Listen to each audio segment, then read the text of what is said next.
Merci beaucoup. Alors, donc bienvenue Claudia, bienvenue Mariam, bienvenue Priscilla pour cette conférence, pour ce webinaire sur pourquoi la PNL, une initiation à la programmation neurolinguistique. Donc, c'est une pratique qu'on va voir ensemble ce soir et que l'on va détailler. Au programme ce soir, on va voir d'abord une présentation de notre institut, l'Institut des métiers d'accompagnement. La définition de la programmation neurolinguistique, qu'est-ce que c'est exactement? Les champs d'application de la PNL et notre prochain stage qu'on propose le dernier week-end du mois d'avril, le 29, 30 et 1er mai prochain. Alors, tout d'abord, je vais me présenter. Donc, moi, je suis Majid Tari, je suis le directeur fondateur de l'Institut des métiers d'accompagnement, donc l'organisme qui organise ce webinaire ce soir. Je me suis formé à la PNL au sein d'un organisme en France qui s'appelle Paul Pironnet Institut, et avec lequel je collabore aujourd'hui en partenariat dans des formations au Maroc, mais également en France, et dans des programmes en ligne. Je suis passionné par le développement humain et l'éducation personnelle. J'ai pendant de nombreuses années enseigné dans des écoles de commerce et dans des classes préparatoires.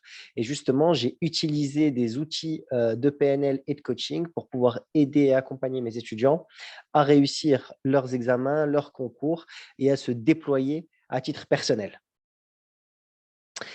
Notre institut, l'Institut des métiers d'accompagnement, en fait, nous sommes un organisme de formation professionnelle. On est spécialisé dans les relations humaines, la communication et le développement professionnel. En fait, notre objectif, c'est d'accompagner les entreprises, les cadres, les dirigeants, le middle management également, à acquérir les compétences pour pouvoir justement évoluer dans leur carrière. Très souvent, nous avons parmi nos clients, nous avons des personnes qui sont très bonnes techniquement, mais qui ont besoin de formation en mentorat, qui ont besoin de formation en prise de parole en public, qui ont besoin de formation en communication. Ce sont des éléments qu'ils n'ont pas forcément appris puisqu'ils ont une formation technique et une expérience professionnelle technique. Et le fait de leur apporter ces outils-là, ça leur permet de se développer beaucoup plus rapidement et de manière beaucoup plus poussée. Et enfin, vraiment, notre ambition, c'est de former et accompagner les personnes à révéler leur potentiel. En chacun de nous sommeille un potentiel de puissance et d'évolution qui nous demande juste à être révélé. Et on va voir en fait comment est-ce que la PNL nous permet effectivement de nous déployer et comment est-ce que notre conditionnement à la fois éducatif, environnemental peut nous brider et peut nous empêcher de révéler notre potentiel. Avant de continuer, n'hésitez pas, si jamais vous avez la moindre question, à m'interrompre. Nous sommes un petit groupe, nous sommes 4 et vous êtes 3 personnes connectées pour ce webinaire. Donc vraiment, n'hésitez pas, si jamais il y a un moment ou un autre, un élément qui ne vous semble pas clair et sur lequel vous avez envie de clarifier, vous avez envie d'approfondir ou si ce n'est pas clair. Ça marche? Alors, la PNL, qu'est-ce que c'est? En fait, la PNL, c'est un acronyme de programmation neuro-linguistique. En fait, quand on parle de programmation, on parle en réalité d'apprentissage. Pourquoi? Parce que quand nous sommes nés, on ne nous a pas donné de mode d'emploi pour utiliser notre cerveau. On ne nous a pas donné de méthodologie pour apprendre à réfléchir. En fait, nous avons accumulé des connaissances, nous avons accumulé des apprentissages au fur et à mesure de notre développement, en échangeant avec nos parents, nos frères et sœurs, en interaction avec notre environnement, en interaction avec les personnes extérieures, en interaction avec les objets. Tout ça, au cours de notre vie, en tout cas de notre enfance, on a appris selon notre vécu. Et donc, tout ça, ça marque un apprentissage. Si, par exemple, aujourd'hui, quelqu'un vous tend la main, vous décidez de tendre la main à quelqu'un, bah la personne va vous serrer la main automatiquement, sans forcément y réfléchir. Pourquoi? Parce qu'il y a un apprentissage derrière cela, que lorsque quelqu'un tend la main, eh ben, on tend la main. Donc, on appelle ça une programmation, c'est que votre cerveau est programmé à réagir de cette manière-là. Et on a plein de programmations dans notre vie, des programmations qui peuvent nous servir et des programmations qui peuvent nous desservir, des comportements qui nous portent et des comportements qui nous desservent. Et donc, le tout, c'est d'apprendre à décortiquer ces éléments-là pour venir jouer dessus et créer une transformation et avoir des comportements qui sont porteurs. On parle donc de programmation. La partie neuro, c'est évidemment lié au cerveau, parce que tous ces mécanismes-là passent par notre cerveau, notre néocortex, dans lequel tout est analysé et avec lequel on agit, et par lequel il y a les connexions synaptiques, les connexions cérébrales, qui font qu'on se comporte d'une manière plutôt qu'une autre. Et enfin, la linguistique, le langage, parce que tout ce qui est notre monde intérieur, eh bien, il passe par une communication, qu'elle soit effectivement linguistique du langage, mais également comportementale. Et donc, c'est en ça que la PNL a été construite. C'est comprendre, c'est détecter et comprendre les mécanismes appris, conscients et inconscients qui passent par le cerveau et qui se traduisent par un comportement et donc par une communication, parce que dans tout comportement, il y a un langage, il y a une communication qui se fait. Et le tout, en fait, est de venir les analyser, les décortiquer et voir qu'est-ce qui nous sert et qu'est-ce qui nous dessert en fonction de nos valeurs, de nos envies et de la vie qu'on a envie de construire au fur et à mesure. Alors, Claudia, je pense que vous êtes connectée sur 2 téléphones. C'est bien ça? Ou un seul? Bon, c'est pas grave, j'ai reçu une deuxième invitation qui est apparue en pop-up. Bon. Et donc, la programmation, en fait, le but, c'est quoi? C'est, on dit de manière un petit peu pompeuse, mais c'est la réalité, c'est l'analyse et la reproduction de l'excellence humaine. Ça veut dire quoi? Ça veut dire qu'en réalité, tout comportement qui obtient un résultat positif, n'importe qui, en faisant le même comportement, en agissant de la même manière, obtiendra donc le même résultat. Alors, Claudia, est-ce que vous avez une question? Non, Ça va? j'ai changé de... Oui, c'est bien. Désolée, j'ai changé de support. Voilà. Non, Parce non, que je vous en prie, il n'y a pas de souci. Donc voilà, j'ai juste switché sur l'ordinateur en Ok. fait. Parce En que je fait, vous ai rejoint quand je n'étais pas encore arrivée à la maison. Comme ça, vous ok. savez tout. Super, super, Désolée. super. Non, non, je vous en Voilà. prie, je vous en prie. Mais donc, pas de question. C'était Ok. pour vous dire ça. Merci. Et donc, la PNL, donc, c'est l'analyse de la reproduction de l'excellence humaine, c'est-à-dire que lorsque quelqu'un a des comportements positifs, et ben en fait, en modélisant son comportement et ses actions, on obtient le même résultat. Alors évidemment, pas avec forcément le même degré de réussite, puisqu'il y a des éléments qui viennent changer, mais lorsqu'on décortique le comportement de quelqu'un, à savoir, par exemple, prenons le cas d'un sportif, d'un préparateur mental ou d'un préparateur physique, il y a effectivement des règles qui, si on les applique, notre façon de penser, notre façon d'agir, on obtient effectivement un résultat. Et donc, la PNL s'est basée sur la modélisation des comportements d'excellence, justement pour avoir les mêmes résultats excellents des personnes qu'on a modélisées. Elle travaille également sur les méthodes d'apprentissage et de changement de comportement. Et donc, évidemment, si on a parlé de programmation tout à l'heure, c'est que nous avons installé des programmes conscients et inconscients dans notre cerveau. Et avec les méthodes d'apprentissage, on vient en fait faire une mise à jour, une reprogrammation cérébrale pour venir changer et transformer ces comportements. Enfin, l'analyse de nos modes de pensée qui influent sur nos comportements. Si vous focalisez par exemple sur du positif ou que vous avez une façon de réfléchir qui vous amène des résultats négatifs, eh bien, le but, c'est de venir les transformer justement pour avoir des pensées et donc des émotions et donc des comportements et des résultats qui vont être à la hauteur de nos ambitions. Et c'est là-dessus qu'on va également aller travailler. Et enfin, l'amélioration des relations, de la communication avec soi, avec les autres, avec le monde en général. Avec la PNL, on apprend et on va le voir dans les présupposés de la PNL, que tout le monde a raison et qu'en réalité, la vérité, ou je dirais que la réalité, n'existe que dans les yeux de celui qui la regarde. Et donc, quand on apprend à regarder à travers les yeux de l'autre, ça permet de transformer sa relation à l'autre et ne plus être dans un rapport forcément de tension, mais plutôt dans un rapport de collaboration ou un rapport co-constructif.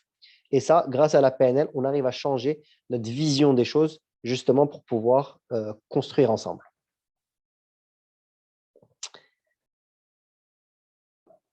Les créateurs de la PNL, donc, ce sont 2 Américains, John Grinder et Richard Bandler, qui sont à la fois des linguistes et des informaticiens et des mathématiciens, qui ont en fait créé la PNL dans les années 70 aux États-Unis, justement pour pouvoir analyser ces comportements d'excellence et mettre en place des mécanismes qui peuvent nous servir à terme. Donc, ce sont les 2 créateurs de la PNL. Ils sont toujours vivants et ils interviennent encore dans les entreprises. Ils font également des séminaires.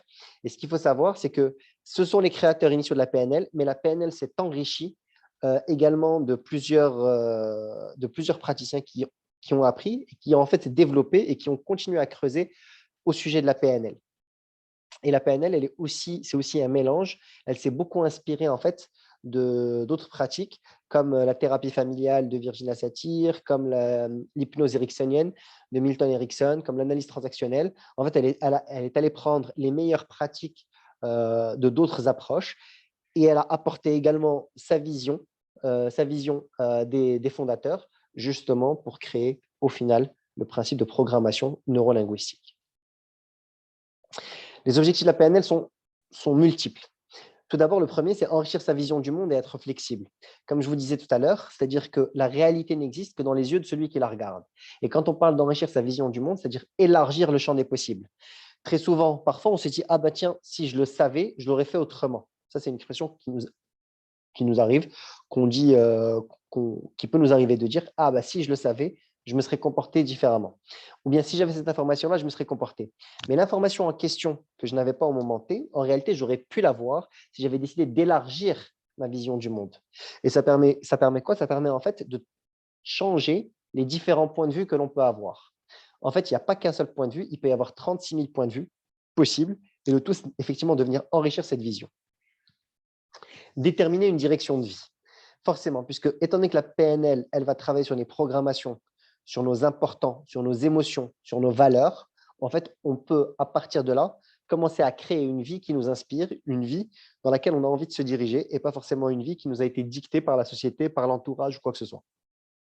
Plus j'apprends à me connaître, plus justement, je peux commencer à me comporter tel que moi j'ai envie, tel que mes aspirations me le dictent et non pas par des automatismes que je ne maîtrise pas. Définir de manière plus efficace des objectifs de vie et, et agir et faire. Et faire, on vient agir. C'est-à-dire que maintenant que je clarifie la direction que je vais avoir, je clarifie des sous-objectifs que j'ai envie d'atteindre. Et je commence effectivement à me mettre en action pour atteindre pas à pas ces objectifs qui, au final, en cumulé, vont venir déterminer la direction de ma vie. Reproduire des stratégies d'excellence pour gagner en performance. Ce qu'on a vu, par exemple, je vais vous prendre un exemple dans le cadre de mes activités d'enseignement avec des jeunes.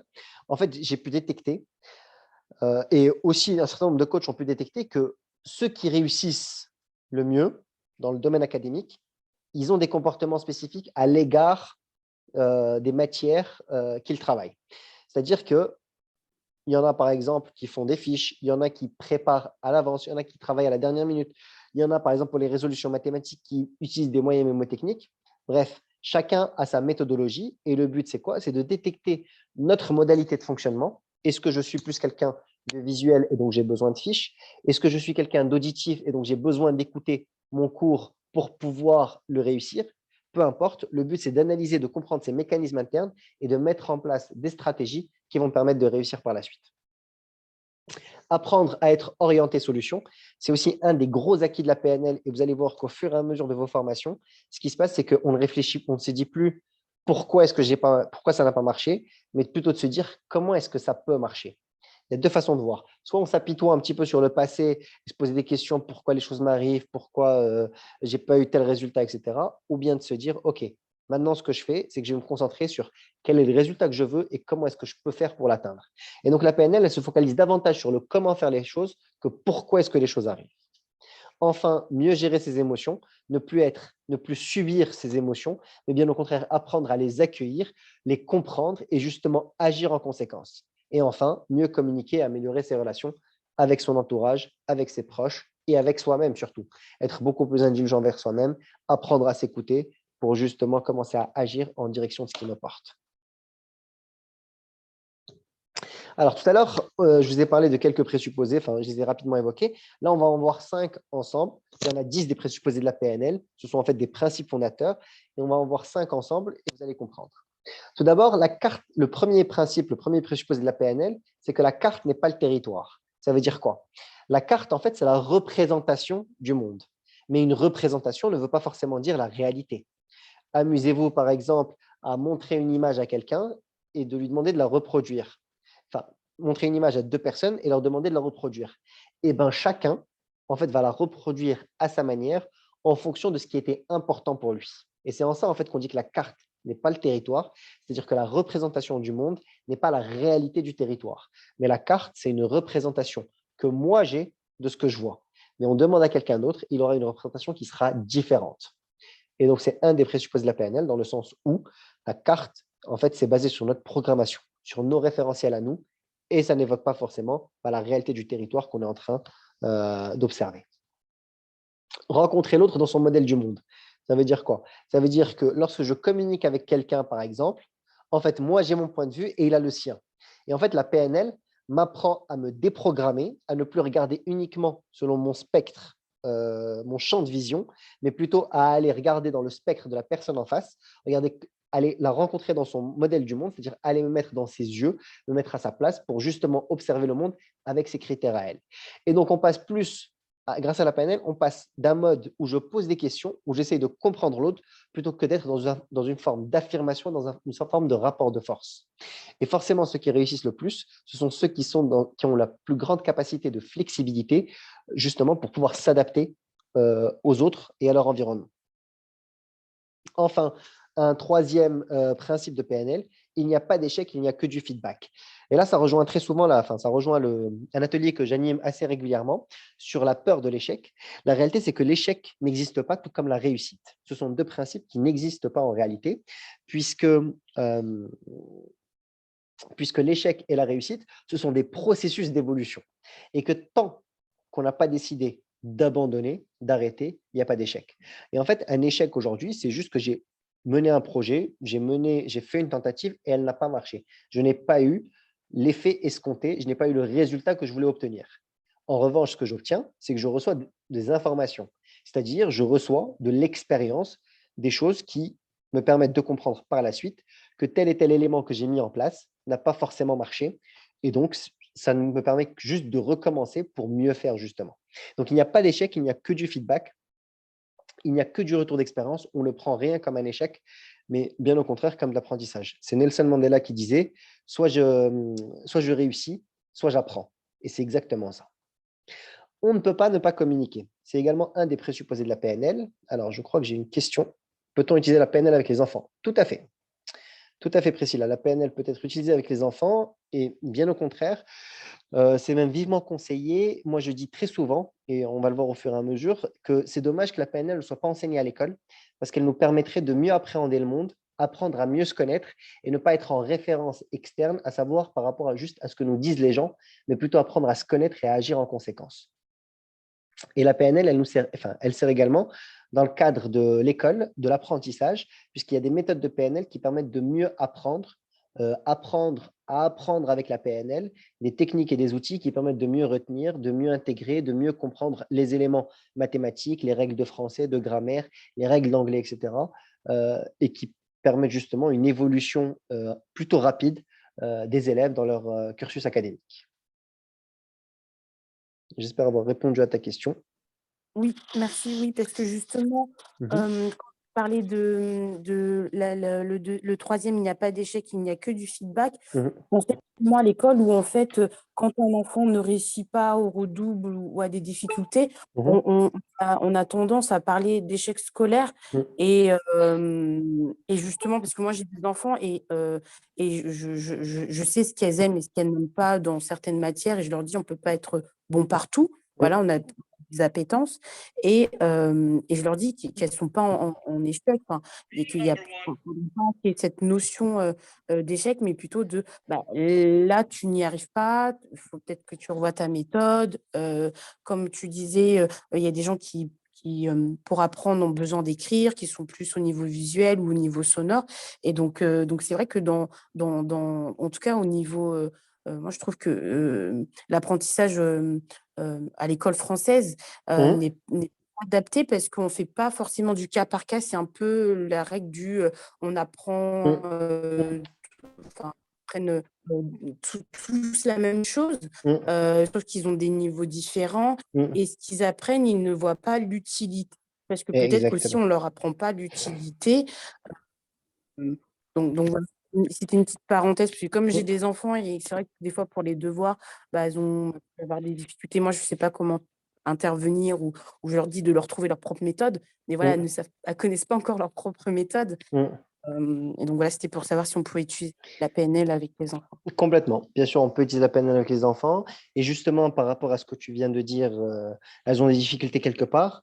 Après, moi, c'est ma croyance personnelle et que j'ai tiré de la PNL, c'est que tout le monde peut être bon dans n'importe quel modèle, dans n'importe quel domaine, pardon, à la condition d'y aller étape par étape, chacun son rythme. Et pour moi, une école idéale, ce serait une école qui n'est pas faite de classes, mais qui est faite uniquement de matières et de programmes. C'est-à-dire que chacun son évolution. Il y en a certains qui vont aller beaucoup plus vite en français et qui vont mettre plus de temps en maths. et inversement, d'autres qui seront plus à l'aise avec les maths et qui seront moins à l'aise avec le français, et d'autres qui vont aller beaucoup plus rapidement. Mais il faut savoir aussi une chose, attends, je termine juste sur ce point, ensuite je te donne la parole, c'est que l'école n'est pas faite pour développer l'individu. L'école est faite pour créer des personnes qui sont capables de travailler et de s'insérer dans le marché du travail. Et pas forcément une notion de développement personnel, mais plus une notion d'efficacité opérationnelle. Et c'est en ça, en fait, qu'on peut retrouver parfois la limite de l'école. C'est que donner les outils à chacun de pouvoir se développer et d'avancer à son niveau permettra de faire au final des personnes beaucoup plus épanouies. Je te redonne la parole, excuse-moi. C'est moi qui voulais prendre la parole. Oui, pardon, j'ai pas entendu. Oui. Mais je vais mettre la caméra, peut-être c'est plus sympa. Ok. Ouais. Peut-être juste un petit retour d'expérience, si je peux partager, Bien sûr. avec vous. Ce que moi je vois sur l'école, mais je le vois aussi en entreprise, mais sur l'école comme retour d'expérience, j'aime bien l'idée qu'il n'y a pas d'échec, il y a que du feedback. Souvent on dit il n'y a pas d'échec, il n'y a que des opportunités d'apprendre. Ce qui peut sembler revenir au même et ce qui est vrai, mais ma fille par exemple qui est ado vient de la pédagogie active. Alors, qu'est-ce que la pédagogie active en quelques mots? C'est des écoles où on travaille par projet. Où on donne la responsabilité aux enfants et où effectivement on donne beaucoup de feedback. Donc maintenant qu'on est au Maroc, elle est dans une école plus traditionnelle et donc il y a moins ça. Et ce que je remarque, et c'est le cas en entreprise aussi, alors je ne sais pas votre expérience, c'est que effectivement on peut apprendre de ses échecs. Mais la difficulté, je trouve, elle est dans celui qui donne du feedback. Parce que malheureusement, donner du feedback, et un feedback constructif, tu parlais de la carte du monde, enfin, la carte du territoire, c'est pas donné à tout le monde. Et le problème, en fait, il est là. C'est je trouve, c'est de pouvoir donner un feedback constructif, un feedback structuré, de manière à ne pas pouvoir, à ne pas n'y porter de jugement, même de jugement positif, hein, parfois en disant, voilà, ce serait mieux de faire comme ça ou de faire comme ça n'aide pas forcément. Et donc, donner du feedback, ça me semble essentiel et enfin, ça s'apprend aussi. Voilà, c'est ça Tout que à je voulais fait. partager avec vous comme Tout à fait. comme Je partage complètement ton point, Claudia, par rapport à cela. Ah oui, si je peux me permettre de te tutoyer, Claudia, et toi, si ça te parle. Bien sûr. Ok, super. Je suis complètement d'accord avec toi. Donner un feedback, c'est une méthodologie qui s'apprend, que l'on voit d'ailleurs au niveau de technicien PNL dans le cadre de la formation. Parce que le but d'un feedback, c'est pas de blâmer la personne à qui on donne un feedback, mais bien au contraire, lui donner des outils pour prendre conscience de ce qu'elle a fait, de pouvoir s'auto-évaluer et surtout lui donner l'opportunité de pouvoir progresser par la suite, de mettre en place de nouvelles actions justement pour évoluer. Et c'est en ça en fait que l'école a un petit peu sa limite, c'est que l'école, elle sanctionne ou elle félicite. C'est bien ou c'est mal. Et elle ne valorise pas la progression. Moi, je trouve que c'est beaucoup plus valorisant quelqu'un qui passe par exemple de 3 sur 20 à 10 sur 20 que quelqu'un qui passe de 10 à 11, par exemple, ou de 13 à 14. L'évolution est beaucoup plus importante. C'est aussi l'idée et parfois c'est en entreprise pareil, enfin, on est dans un monde de compétition, donc les écoles à pédagogie active, elles fonctionnent aussi sans points, par exemple. C'est-à-dire qu'on demande à l'enfant de faire toujours mieux que ce que lui peut, et il ne sait absolument pas quels sont les résultats de ses voisins. Exact. Et l'idée, c'est même, s'il sent qu'il se débrouille mieux dans une matière ou l'autre, d'aider son voisin. Mais à aucun moment, il connaît les résultats de son voisin, pour peu qu'ils n'échangent pas. Et souvent, ils échangent de manière beaucoup plus constructive leur niveau et leurs points, justement parce qu'ils sont dans cette dynamique de feedback plutôt que de compétition, quoi. Donc, ça me semble assez important. Exact. Et malheureusement, à l'école, en fait, elle nous apprend des choses qu'on n'utilise pas en entreprise. L'entreprise nous dit, enfin, l'école nous dit qu'il ne faut pas recopier. En entreprise, on fait des benchmarks. L'école nous dit de pas travailler avec son voisin. L'entreprise nous dit de collaborer. L'école nous dit de ne pas discuter. L'entreprise nous dit qu'il faut échanger pour apprendre et avoir. Donc, effectivement, il y a cette dichotomie, cette distinction qu'il peut y avoir entre les deux. Mais bon, les gens prennent conscience de plus en plus. Nous avons mis en place un programme de formation pour les coachs pour jeunes, justement pour pouvoir accompagner des jeunes, que ce soit dans le cadre du soutien scolaire ou dans le cadre de l'enseignement. On travaille aussi avec des écoles pour faire des ateliers aux professeurs, justement pour qu'ils puissent mieux détecter les points bloquants des élèves et comment est-ce qu'ils peuvent faire pour pouvoir ensuite les aider à les surmonter et à les dépasser. C'est absolument essentiel. En quatrième point, on ne peut pas ne pas communiquer. C'est-à-dire que tout le temps, 24 heures sur 24, 7 jours sur 7, bon, sauf quand on dort, et encore, parce que nos rêves communiquent également, mais on communique tout le temps. Même le fait d'être silencieux, le fait d'observer, de ne pas parler, on communique tout le temps. Et la PNL, en fait, elle vient nous apprendre à comment est-ce que je peux comprendre et détecter les modèles de communication de l'autre. Par exemple, on a toute une journée de formation dans le cadre du technicien PNL où on travaille sur le mouvement des yeux. C'est-à-dire que lorsque la personne elle regarde en haut, à gauche, à droite, qu'est-ce que ça signifie? Comment est-ce que je peux interpréter ces mouvements oculaires qui viennent traduire en fait son état interne, ce qu'elle ressent intérieurement, et même d'identifier ce qu'elle se dit personnellement. Et tout ça pourquoi? Parce qu'on communique tout le temps. Et enfin, le dernier présupposé de la PNL que je vous partage ce soir, c'est que les ressources sont dans la personne. C'est-à-dire que tout le monde a la capacité de tout faire, tout le monde a la capacité de réussir, quel qu'il soit. Alors bien évidemment, il y a des limites physiques. Il y a certaines personnes qui disent qu'il y a des limites intellectuelles. Euh, Moi, je dis que les limites physiques, elles existent. Les limites intellectuelles, elles existent aussi, mais beaucoup moins. Et que chacun peut effectivement résoudre ces problématiques, ces situations, en allant puiser les bonnes ressources. Et d'ailleurs, un des principes du coaching aujourd'hui, quand on fait du coaching, contrairement au conseil, c'est qu'en fait, le coaching, ça amène à, enfin, c'est l'art du coaching, c'est l'art de poser des questions pour amener la personne à trouver les réponses d'elle-même et ne pas lui donner. Et pourquoi? Parce qu'on part du principe que la personne elle a toutes les réponses en elle et qu'il suffit juste de poser la bonne question pour mettre le point sur la bonne ressource pour pouvoir résoudre la situation, progresser dans un domaine et évaluer dans son environnement. Donc voilà, donc ça c'est 5 présupposés. La carte n'est pas le territoire. Rencontrer l'autre dans son modèle du monde. Il n'y a pas d'échec, il n'y a que du feedback, quelles que soient les aventures que j'entreprends. On ne peut pas communiquer, on communique tout le temps. Et enfin, tout le monde a les ressources en lui pour pouvoir avancer et réussir. Alors, maintenant, on va voir un petit peu notre cerveau et nos filtres, comment ça fonctionne. En fait, ce qu'il faut savoir, c'est que au quotidien, il y a plein d'informations qui nous arrivent, des événements, des informations, des situations que l'on perçoit à travers différents filtres, qu'on appelle le VACOG. Ce sont des éléments visuels, pour le V, auditif, donc à l'ouïe, kinesthésique, c'est-à-dire physique, au toucher, olfactif, l'odorat, et le G, le goût. Et donc, en fait, tous les événements qui nous arrivent, quand on voit quelque chose, on le voit avec nos yeux, on l'entend avec nos oreilles, on peut le ressentir, mais il y a la notion effectivement de l'énergie. L'olfactif, on peut le sentir ou le goûter.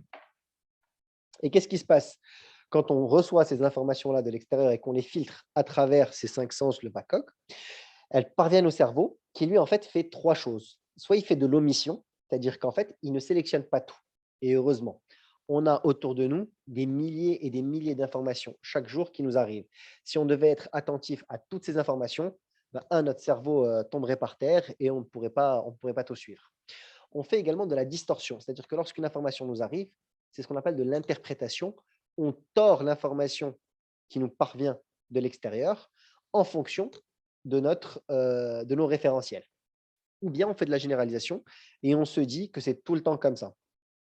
Par exemple, si, je vais dire une bêtise, si une fois je mange, alors je vais vraiment dire, mais si une fois je vais dans un restaurant et ce que je mange n'est pas bon, bah, je risque de faire une généralisation en disant que tous les plats de ce restaurant ne sont pas bons.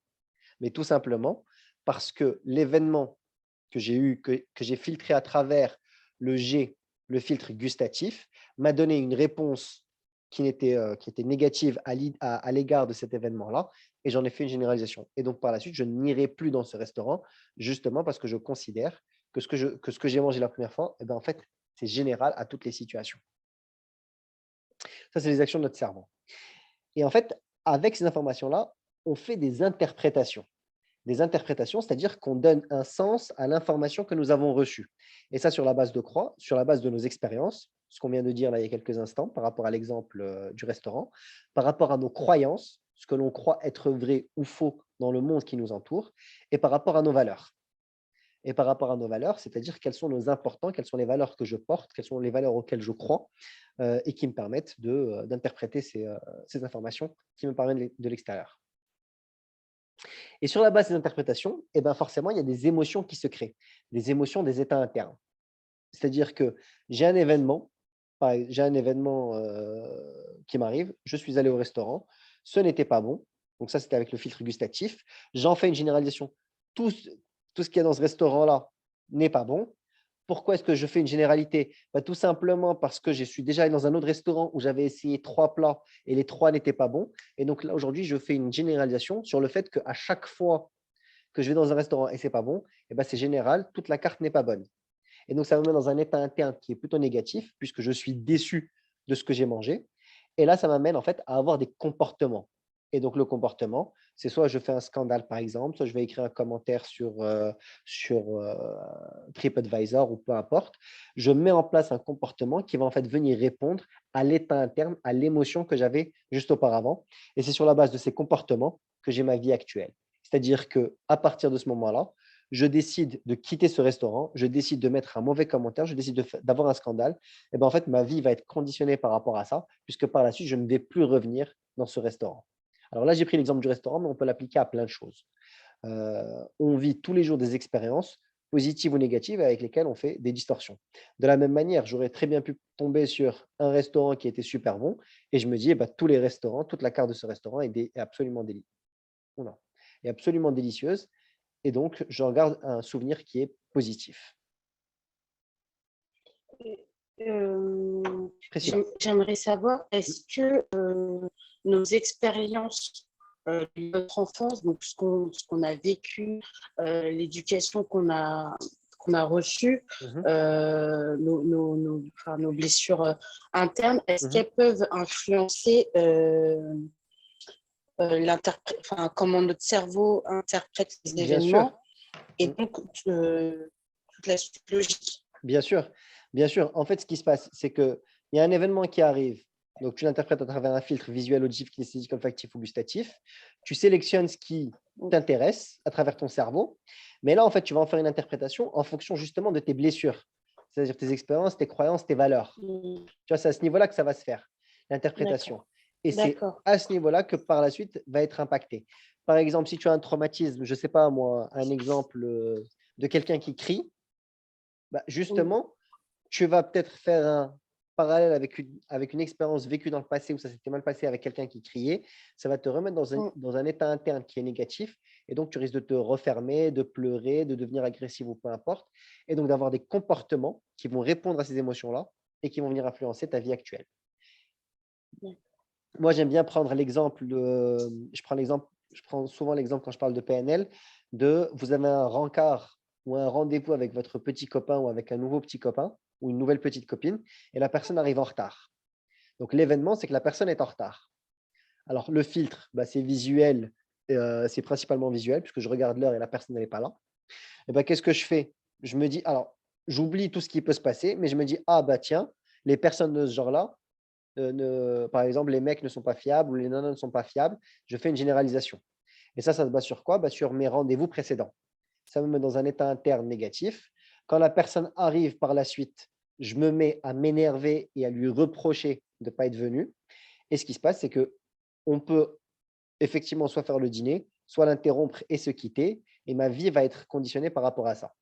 En revanche, si quand l'événement, la personne est arrivée en retard, je l'ai filtré par exemple avec le visuel, et que là, j'ai oublié ou j'ai décidé de ne pas faire attention sur le fait qu'elle arrive en retard, qu'elle ne me respecte pas, et que je me base en fait sur une croyance qui est ah bah tiens, si la personne arrive en retard, il se peut soit qu'elle ne me respecte pas, qu'elle ne vienne pas, soit il lui est peut-être arrivé quelque chose. Tu vois, on peut l'interpréter de deux manières. On peut se dire soit la personne n'est pas sérieuse, elle ne vient pas, soit je me dis ah bah tiens, je suis inquiet, j'espère qu'il ne lui est rien arrivé. Et tu vois qu'en fait, l'événement est le même, l'interprétation que j'en fais est différente. Et c'est en fonction de l'interprétation que j'en fais que ça vient influencer sur mes émotions et mes états internes. Si je me dis que la personne ne me respecte pas, ici, au niveau des émotions et états internes, je vais être énervé. Si je me dis que la personne, si j'interprète ça en disant que la personne, il lui est peut-être arrivé quelque chose, et ben là, je vais avoir de l'inquiétude. Et donc, en fonction de cette émotion, si je suis énervé, je vais l'engueuler. Si je suis inquiet, je vais poser des questions et je vais montrer mon inquiétude. Et le résultat, par la suite, la réaction que je vais avoir en face sera complètement différente. Ça va, J'ai répondu à ton point, Priscilla? Oui, Super, oui, oui, oui. super. Merci. Maintenant, on va voir le principe d'être créateur, être acteur et créateur de sa vie. En fait, ce qu'il faut savoir, donc on part sur la base d'un triangle, ce qu'il faut savoir, c'est que quelle que soit la vie que l'on mène, on aura toujours des contraintes qui vont nous arriver de l'extérieur. On en aura toujours. On aura toujours des éléments positifs et des éléments négatifs. Et ces contraintes peuvent venir nous servir ou nous desservir. Il y a la guerre en Ukraine, il y a le Covid, il y a la crise économique, il y a l'augmentation du prix de l'essence, peu importe, le prix du gaz, etc. Et donc, des événements et des contraintes, on en aura toujours. Et ça sera basé sur ma façon de le voir, sur la perception que je peux en avoir. Mais ce qui est le plus important, avant d'aller attaquer, avant d'interpréter ces contraintes-là, et pour pouvoir justement transformer ma manière d'observer, de recevoir ces contraintes, c'est d'apprendre à me connaître, à connaître mes valeurs, ce qui est important, ce qui est important pour moi et comment est-ce que je vois le monde. Ça, c'est vraiment un élément absolument essentiel pour pouvoir agir sur tous ces événements qui arrivent tout autour. À partir de là, plus je me connais, plus j'apprends à me connaître, plus je peux développer une vision, plus je peux développer un projet futur. Par exemple, il y en a qui vont vous dire c'est la crise économique, il n'y a pas de business à faire, c'est la crise économique, il n'y a pas d'emploi, c'est la crise économique, je ne peux rien faire. Or, certains, ils ont des valeurs de se dire, OK, bah, écoute, il y a une crise économique. S'il y a une crise économique, c'est qu'il y a des besoins, et ben, je vais aller chercher les opportunités que cette crise peut engendrer. Et d'autres vont vous dire, c'est la crise économique, et ben, je ne peux rien faire, et donc ils vont se limiter. Et le tout, c'est que plus vous connaissez vos valeurs, plus vous connaissez vos importants, plus vous avez la possibilité d'avoir une vision, de développer un projet qui est en phase avec vos valeurs. Si quelqu'un, par exemple, a une valeur relation, apport, partage, don autour de lui, ce sont des valeurs profondes, mais qu'il exerce un métier de comptabilité, un métier de contrôle, forcément, il ne sera pas épanoui. Mais il aura fait ce choix-là parce que justement, c'est un choix qui a été peut-être dicté par la société. Mais plus on se connaît, plus justement, on peut mettre en place des projets qui répondent à nos aspirations et donc designer notre vie. Un autre élément qui permet d'être acteur et créateur de sa vie, c'est la gestion de ses émotions, la gestion de ses états internes. Et en fait, plus on va apprendre à se connaître, plus on va commencer à créer et à développer une vision du monde et une vision de ses projets qui est en phase avec nos aspirations, plus on va avoir des états internes positifs. Et on parle en fait d'être et donner. Ce qui se passe, c'est que dans la première partie de notre vie, généralement, ou en tout cas avant de commencer à se poser ce genre de questions, on est énormément dans le faire et avoir. C'est-à-dire que je fais les choses pour obtenir un résultat. Alors que tout le principe de la PNL et du développement personnel, c'est justement passer du faire et avoir à une notion d'être pour donner. Parce qu'en réalité, nous ne sommes pas des fers humains, mais nous sommes des êtres humains. Nous ne sommes pas des fers humains, mais des êtres humains. Nous ne sommes pas créés pour faire uniquement des choses, mais nous sommes créés pour être quelque chose. Et c'est quand on est dans l'être qu'on peut être dans le don et que l'on peut donner un maximum aux autres, puisqu'on n'attend plus de résultats, parce qu'on est en phase avec nos valeurs, on est en phase avec nos aspirations, et que lorsque j'agis en phase avec qui je suis réellement, sincèrement et profondément, et non pas pour obtenir un résultat quelconque. Même si, et je ferme la parenthèse par rapport à ça, c'est que le faire et avoir sont également très importants parce que c'est ce qui permet en fait d'avoir de la performance. Mais il faut être effectivement sur les deux. Être dans le faire et avoir, et également sur la dimension être et donner, justement pour être en phase avec sa vie, avec ses projets et surtout avec ses valeurs. Et enfin, la relation à l'extérieur, apprendre à communiquer et développer des relations avec l'extérieur. Les gens qui réussissent dans la vie, ce n'est pas les gens qui ont le meilleur bagage technique. C'est ceux qui arrivent à interagir avec le monde. Et on le voit bien, on parle très souvent de self-made men ou des gens qui n'ont pas fait d'études et qui ont parfaitement réussi. Mais en fait, ces gens-là, c'est juste parce qu'ils ont une intelligence émotionnelle, relationnelle et comportementale qui leur permet justement de tirer bénéfice de tout type de relation, de tout type de situation. Et justement, la PNL, elle nous apprend à identifier quels sont les comportements porteurs, comment est-ce que je peux comprendre le comportement de l'autre, comment est-ce que je peux interpréter sa vision du monde pour pouvoir développer des relations positives et ne plus être simplement dans un rapport de confrontation, mais plus dans un rapport de co-construction ou de coopération. Donc ça, c'est effectivement le triangle qui permet de devenir acteur et créateur de sa vie. On travaille sur ses valeurs. À partir de là, on bâtit une vision et un projet futur en phase avec ses valeurs. On apprend à gérer ses états émotionnels qui vont venir influencer nos comportements et donc nos résultats, tout en apprenant en fait à gérer ses relations, sa communication avec soi, mais également avec les autres. quand je parle de communication avec soi, si vous êtes là tout le temps à vous dire « je suis nul, je suis un raté, je ne suis pas bon », et bien forcément, vous allez avoir des comportements qui vont vous desservir. À l'inverse, si votre communication avec vous-même, elle est positive, elle est porteuse de sens, elle est valorisante, ben ça va venir vous booster pour agir et surtout à créer la vie qui vous intéresse. Les 4 principes de la PNL, on y revient.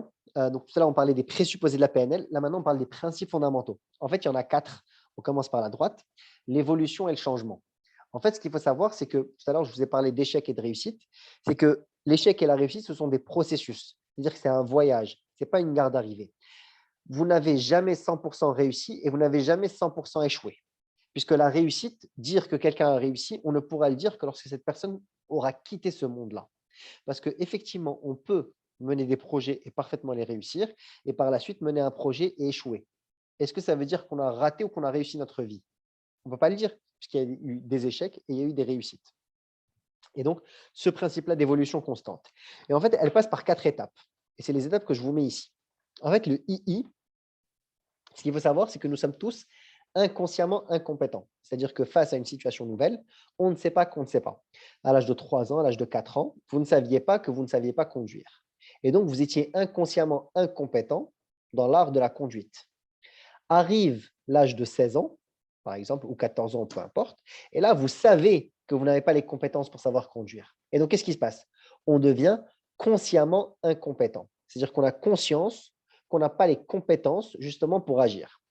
À ce niveau-là, qu'est-ce qu'on fait? On se forme, on pratique et on teste. Et on passe donc à un niveau qui est consciemment compétent, le CC. Et donc, on devient consciemment compétent. J'ai appris à conduire, j'ai passé mon permis de conduire. Et bien là, qu'est-ce qui se passe? Je monte dans ma voiture, je réfléchis pour passer la première, je réfléchis pour passer la seconde, je réfléchis pour passer la troisième, etc. Et en fait, au bout d'un moment, à force de le faire et de le refaire, eh ben, on devient inconsciemment compétent. Et c'est effectivement le fait de monter dans sa voiture, de démarrer et d'arriver chez soi directement. Et parfois, on se dit, ah bah tiens, je n'ai même pas le souvenir de la route que j'ai faite. Je n'ai pas le souvenir d'avoir conduit, puisque le mécanisme était tellement ancré en moi que ça s'est fait naturellement. Et justement, en PNL, on part de ces principes-là. Et c'est pour ça que tout à l'heure, je vous ai dit que tout le monde peut tout faire. Puisqu'en réalité, si jamais vous n'avez pas les compétences dans un domaine, donc, bon, soit vous le savez, soit vous ne le savez pas, mais vous êtes soit inconsciemment incompétent, soit vous êtes consciemment incompétent. Et le fait de vous former, d'y aller étape par étape, au début, vous allez devoir réfléchir pour agir, puisque vous devenez consciemment compétent. Et au bout d'un moment, vous allez être complètement à l'aise. Et là, c'est là où en fait, vous êtes inconsciemment compétent. C'est-à-dire que la compétence, elle est incarnée, elle est en vous. Et la dernière étape, c'est effectivement la métacompétence. Ça, c'est justement quand on arrive à s'auto-évaluer par rapport à ce qu'on fait. C'est-à-dire non seulement je n'ai plus conscience de ma compétence, mais j'ai surtout la capacité de prendre du recul et de m'auto-évaluer, de me donner à moi-même du feedback pour pouvoir dire, OK, voilà ce qui marche, voilà ce qui ne marche pas. C'est effectivement une étape supérieure qui est une étape d'apprentissage, de transmission. L'autre principe également en PNL, c'est la relation que l'on peut avoir avec les personnes. Relation verbale ou non verbale. C'est être soit dans des comportements de fuite ou d'attaque avec les individus, soit je fuis une situation, je fuis quelqu'un avec qui j'échange, soit je l'attaque. Et donc, en fait, le but n'est pas d'être dans un rapport de fuite ou d'attaque, mais bien au contraire, dans un rapport gagnant-gagnant.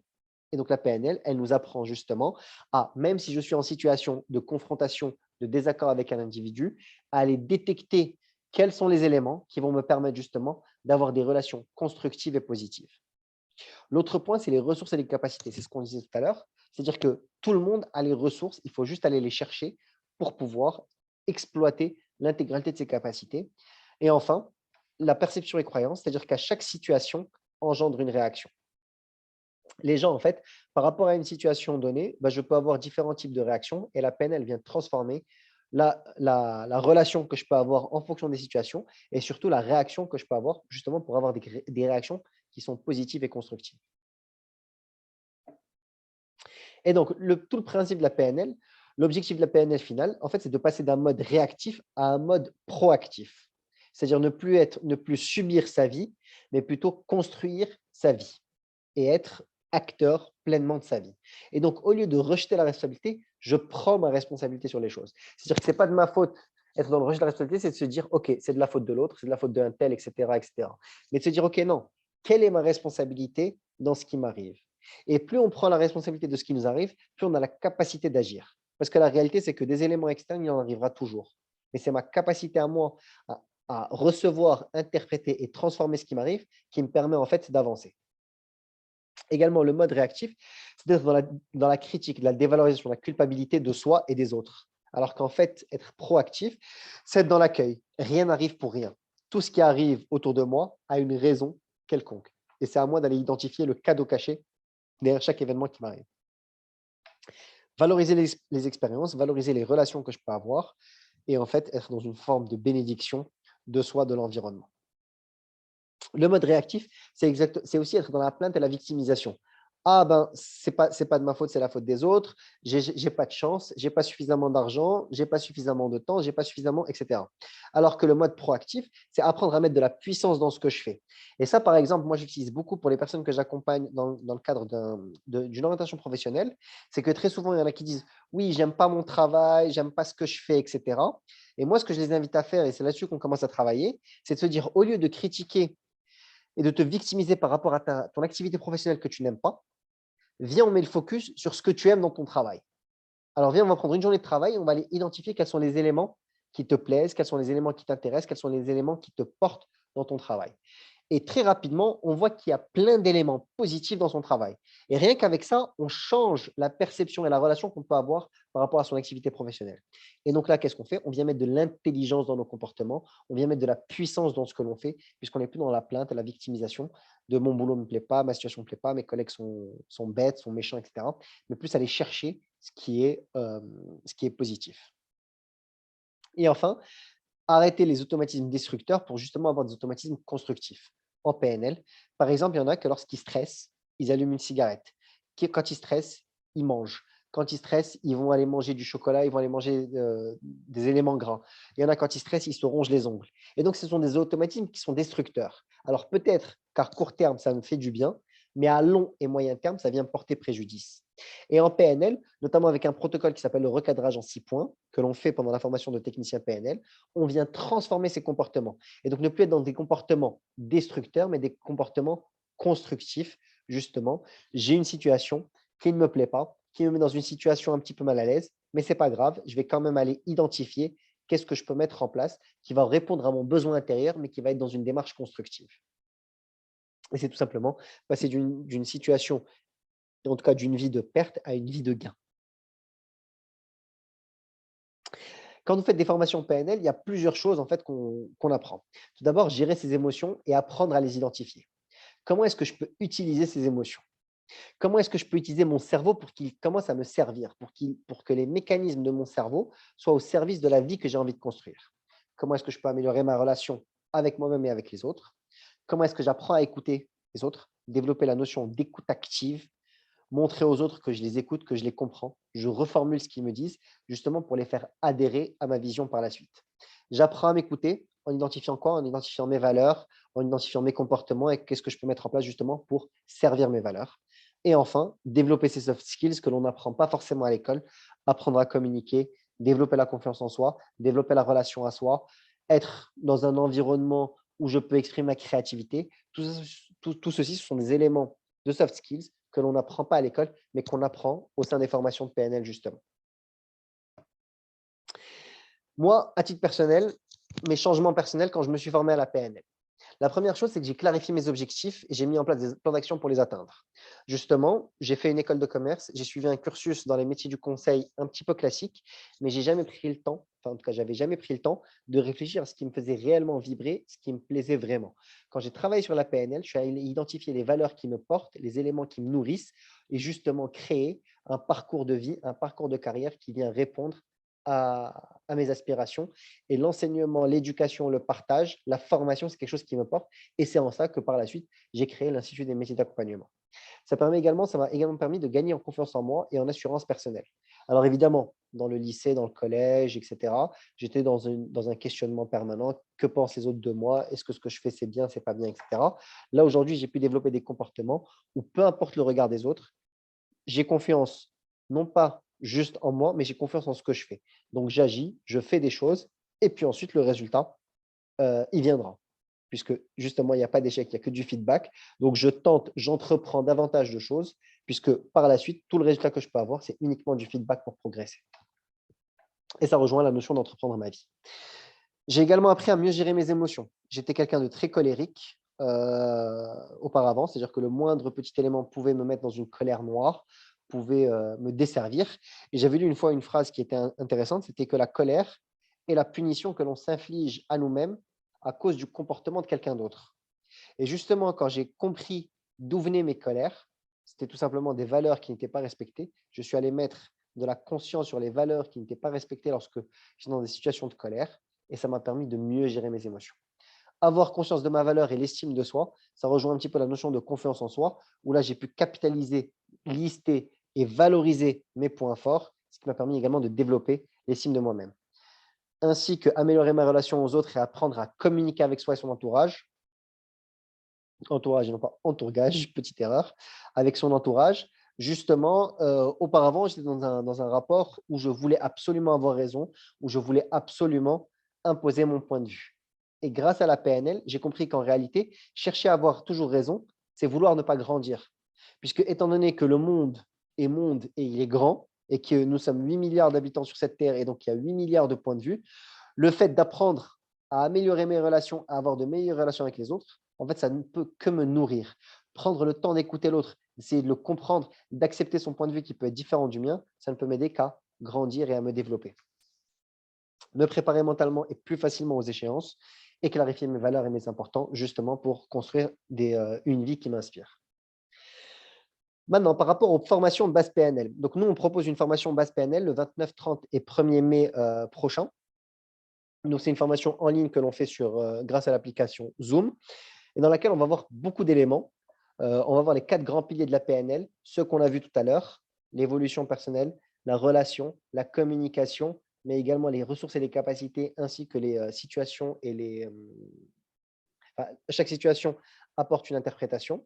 On va aller creuser ces éléments-là pour mieux les comprendre. On va travailler sur un protocole qui s'appelle l'objectif en 5 points. C'est comment est-ce que je peux clarifier un objectif et comment est-ce que je peux mettre de la puissance dans mon objectif en allant justement aller détecter différents éléments qui vont venir servir cet objectif-là. C'est-à-dire avoir conscience du résultat que je veux atteindre, avoir conscience des valeurs que l'objectif vient nourrir chez moi, avoir conscience également des personnes qui vont pouvoir bénéficier de la réalisation et de l'atteinte de cet objectif et des comportements que je dois mettre en place pour l'atteindre. Donc, je ne suis plus là à me dire, OK, il faut qu'à telle date, le principe d'un objectif, il faut qu'à telle date, tu aies réalisé telle chose. Ça, effectivement, c'est un objectif. Mais là, en fait, on va beaucoup plus loin en ressentant intérieurement les critères de l'objectif, avoir conscience des éléments qui peuvent venir me donner de la puissance. Forcément, si j'ai un objectif qui me dit, OK, il faut que le 15 avril, tu aies réalisé telle chose. Très bien. Mais si je prends conscience que le 15 avril, je dois réaliser telle chose parce qu'elle va venir nourrir mes valeurs, elle va venir nourrir mes relations. Il y a d'autres personnes qui vont être nourries et qui vont bénéficier de cet objectif-là. Je prends conscience des petits pas que je dois mettre en place. Je prends conscience de l'énergie dans laquelle je vais être. Je prends conscience du résultat que je vais atteindre et le visualiser, l'identifier intérieurement. Et bien en fait, ça transforme complètement sa relation à l'objectif que je me suis fixé. On va également apprendre pendant ce programme-là, ce programme de 3 jours, la préparation mentale. Comment est-ce que je me prépare mentalement face à un échéancier, face à un objectif, face à un projet qui arrive? On va apprendre à gérer son énergie et gérer ses émotions, ce dont on parlait tout à l'heure. Comment est-ce que j'apprends à accueillir mes émotions? Comment est-ce que j'arrive à les comprendre, à les identifier? Qu'est-ce que le spectre émotionnel? Quand je suis dans de la colère, quand je suis dans de la joie, quand je suis dans de la tristesse, quand je suis dans de l'amour, en fonction de ce que je suis en train de vivre, comment est-ce que je peux interpréter et identifier ma situation par rapport au socle. On va voir aussi la technique de l'auto-ancrage.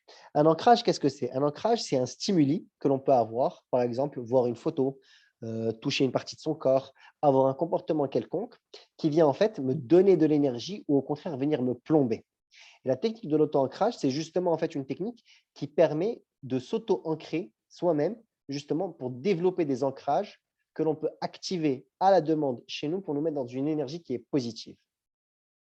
Et ça, c'est une technique qu'on va apprendre pendant les 3 jours, que l'on va mettre en place, que l'on va appliquer justement pour pouvoir la créer et la stimuler à n'importe quel moment. On va voir aussi les caractéristiques d'une bonne communication. Comment est-ce que je peux communiquer positivement avec mon entourage, avec mes proches, avec mes collaborateurs, pour les amener à adopter mon point de vue et adopter ma vision du monde. C'est-à-dire que c'est plus moi qui suis en train d'imposer les choses, mais plus de les comprendre, de les valider et de les interpréter et pour pouvoir justement faire passer mon message. Et enfin, transformer ses relations avec soi et avec les autres et identifier ses rêves, c'est-à-dire développer une vision 5 ans, 3 ans, 1 an par rapport à ce que j'ai envie de réaliser, puisqu'on aura fait auparavant un travail sur les valeurs, sur les importants et quel est l'objectif de vie que je veux atteindre, quelle est la vie que je veux designer. Et donc, on va aller travailler et creuser ces rêves de manière poussée pour justement construire une vie qui nous inspire. Et donc, effectivement, la formation, elle sera le 29, 30 avril et 1er mai. On va la faire en ligne via Zoom. On a également des formations en salle. Ça sera probablement un format hybride, mais les gens sont plutôt portés sur la formation en ligne. Ce sera une formation qui sera en ligne sur Zoom au tarif de 3 000 dirhams au lieu de 4 500 dirhams en général. Priscilla, toi qui es en région parisienne, la formation sera donc évidemment à 300 €, puisqu'il y a un rapport de 1 euro égale 10 dirhams pour les 3 jours de formation de base PNL. Il faut savoir que notre organisme est à la fois sur la France et sur Casablanca. On a également des représentants et on anime des formations. Je serai moi-même sur Paris au mois de juin pour animer des formations durant tout le mois. Donc ça, c'est un week-end. Alors, c'est un week-end de 3 jours, vendredi, samedi, dimanche, dans lequel on va voir l'intégralité de ces éléments et pour lequel vous pourrez poser des questions exactement comme ce qu'on vient de faire maintenant. Vous aurez un support de formation. Les formations seront également enregistrées, donc vous aurez la possibilité de les revoir par la suite pour justement revenir sur des éléments, poser des questions et clarifier les parties qui n'étaient pas parfaitement claires ou parfaitement assimilables pendant cette formation-là. Et voilà. Et donc, si jamais Moi, vous avez des c'était questions, dis-moi. Pardon, oui. Moi, c'était pour juin, tu as dit que tu serais présent, ce sera pareil 3 jours? Ça sera 3 jours, exactement. Exactement. On n'a pas encore défini la date, mais effectivement, on aura une formation Oui. à Paris de 3 jours sur le base PNL. Maintenant, ce qu'il faut aussi savoir, c'est que lorsqu'on fait une formation, qu'elle soit en ligne ou en présentiel, tous nos stagiaires ont la possibilité en fait de revenir gratuitement pendant 2 ans en formation. C'est-à-dire que si, par exemple, tu fais la formation ici, la formation base PNL avec nous en ligne, tu pourras venir à celle de Paris gratuitement. Puisque ce qui se passe et ce qu'on a remarqué avec le temps, c'est que les personnes font la formation avec nous, ils ont des prises de conscience, ils voient les choses en fonction de ce qu'ils ont vécu, de ce qu'ils ont à l'heure actuelle. Grâce à la formation, ils mettent en place des nouvelles actions, des nouveaux comportements. Et ce qui se passe, c'est que par la suite, ils ont besoin de mise à jour, ils ont besoin de revoir. Ils ont besoin de revoir ce que l'on fait, ce que l'on a fait, justement pour pouvoir les interpréter d'une autre manière. Vous avez fait la formation, vous avez mis en place des actions, vous avez eu des retours. Le fait de refaire la formation, ça permet une sorte de mise à jour, une sorte de remise à niveau et de reclarifier sa vision, ses valeurs, ses projets par rapport à l'expérience que j'ai vécue entre-temps. Et donc, on donne effectivement un délai de 2 ans pour que les personnes puissent pleinement assimiler et faire les mises à jour nécessaires pour se former. D'accord. Oh, du coup, c'est vrai que c'est plus la partie pour juin, comme ça me permettra, moi voilà, au niveau financier voilà, de pouvoir, bien faire mes calculs. Mais c'est super intéressant après de pouvoir, voilà, y accéder pendant 2 ans, de revenir sur des choses. Ça m'intéresse. Super, super.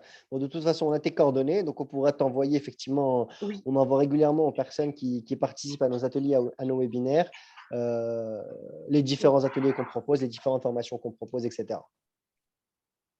Ok, d'accord, cool. OK. Bah, merci. Bah, je t'en prie. Est-ce que vous avez des questions par rapport à ce qu'on a vu, par rapport à ce qu'on a échangé? Est-ce qu'il y a des éléments qui ne sont pas clairs, des éléments sur lesquels vous avez envie que je revienne? Alors, pour ma part, non, c'est très intéressant et du coup, par rapport, au VACOG, VACOG, ouais, le VACOG, ouais, visuel, auditif, kinesthésique. oui, Mhm, exactement.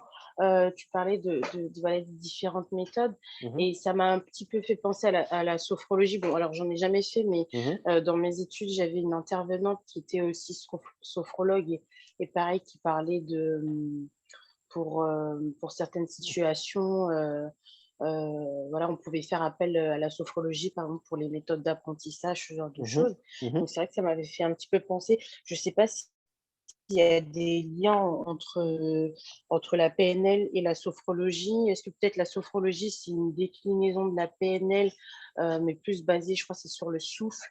Je ne sais pas du tout s'il y a une connexion entre les deux ou pas. Alors, je vais être totalement franc avec toi. Je ne connais pas la sophrologie en termes de pratique. J'en ai jamais fait, je ne saurais pas te dire, mais je sais qu'effectivement, parfois, on peut retrouver des éléments semblables ou en tout cas des éléments complémentaires entre les différentes pratiques. Donc oui, la sophrologie est une pratique qui doit probablement permettre aux jeunes de mieux apprendre. Alors, tu me dis que c'est sur le souffle, probablement. Apprendre à mieux respirer, effectivement, les techniques de respiration permettent justement de détendre le corps et de le mettre dans des prédispositions.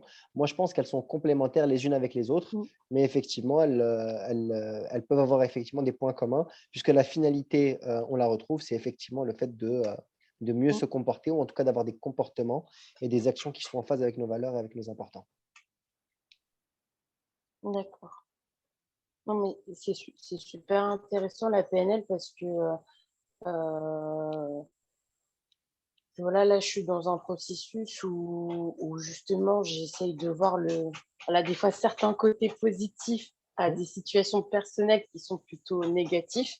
Et donc, j'essaye de ne plus les interpréter de façon négative, mais de me dire, c'est des moments d'apprentissage où justement, je dois me remettre en question et me dire que, bon, voilà, le de faire l'autruche, faut que je les affronte et je vais en sortir grandi. Donc c'est vrai que ça m'intéresse et également aussi pour ne plus répéter ce type je veux dire ce type de modèle en fait d'action pour un petit peu voilà stopper voilà par exemple ma façon de gérer voilà mes finances, aussi ma façon de mes relations en fait avec mes parents, mais notamment ma mère en fait, comment moi je peux interpréter son comportement par rapport à moi et le prendre, je pense, plus personnellement. Donc, c'est vrai que pour le coup, la PNL, ça m'intéresse vraiment pour corriger en fait, plein d'aspects de ma vie où des fois, je me sens débordée et je sais que je peux agir, mais voilà, j'attends un peu la dernière minute, vraiment quand je suis dos au mur et voilà, réagir différemment et moins, en fait, ne pas me laisser emporter par mes émotions et être un petit peu plus, comment dire ça? Voilà, analyser la situation d'une manière différente et réagir de façon moins impulsive. C'est ça, c'est passer d'un mode réactif à un mode proactif. Exactement. C'est ça, apprendre à mieux gérer ses émotions et mieux gérer les comportements des autres en essayant de les comprendre, interpréter ce qu'ils veulent dire exactement et me dire que si en fait ils se comportent de cette manière-là, c'est qu'ils ont leurs propres critères, leur propre grille de lecture qui les amène à se comporter comme ça. Et si moi je mets de l'intelligence dans ma capacité à interpréter les choses et ma capacité à leur répondre, je peux justement transformer la relation que j'ai avec eux et faire évoluer le nœud relationnel pour le transformer justement en boucle relationnelle. Oui. C'est clairement ça. Ça m'intéresse vraiment parce que je sais que ça peut débloquer des choses dans ma vie par rapport à moi, comment je vais réagir. Donc oui, oui. Ça me parle. Et puis même aussi dans ma façon d'interagir avec mes enfants, voilà, créer des meilleures relations.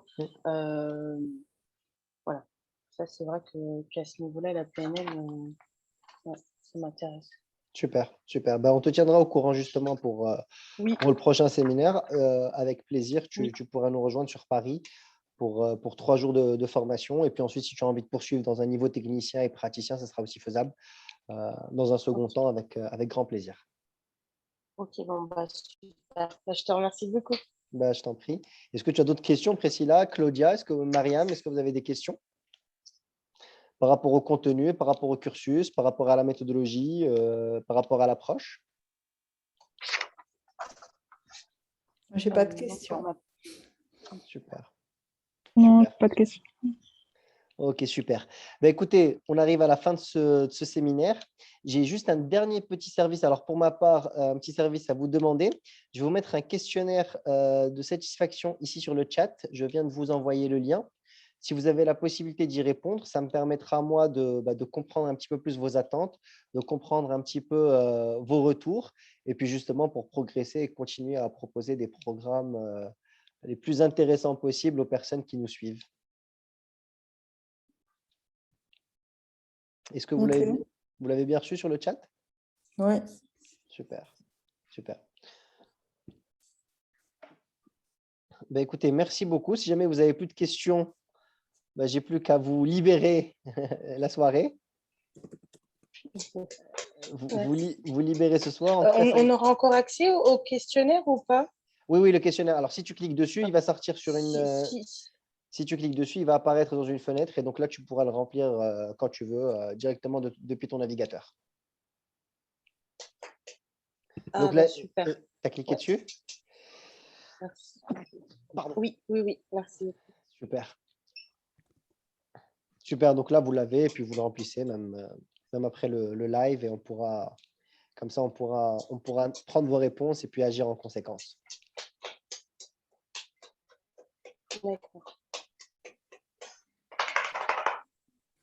Super, bah écoutez, merci beaucoup. Je vous souhaite une agréable soirée. N'hésitez pas à nous contacter par mail. Alors, c'est vrai que je ne vous ai pas mis mon mail. On va pouvoir vous les envoyer. Alors, attendez. Je vais vous mettre aussi l'adresse mail de notre organisme, contact@imac.fr. Si jamais vous avez la moindre question, n'hésitez pas à nous envoyer un mail et puis on vous rappellera. On pourra échanger dessus. Et vous pouvez aussi visiter notre site internet www.imac.fr, qui est l'Institut des métiers d'accompagnement. Bon, Claudia, Priscilla, Mariam, je vous souhaite une agréable soirée. Et puis, j'espère vous dire à très bientôt et au plaisir d'échanger. Merci beaucoup. Merci, au revoir. Bonne soirée, au revoir. Bonne soirée. Au revoir. Au revoir.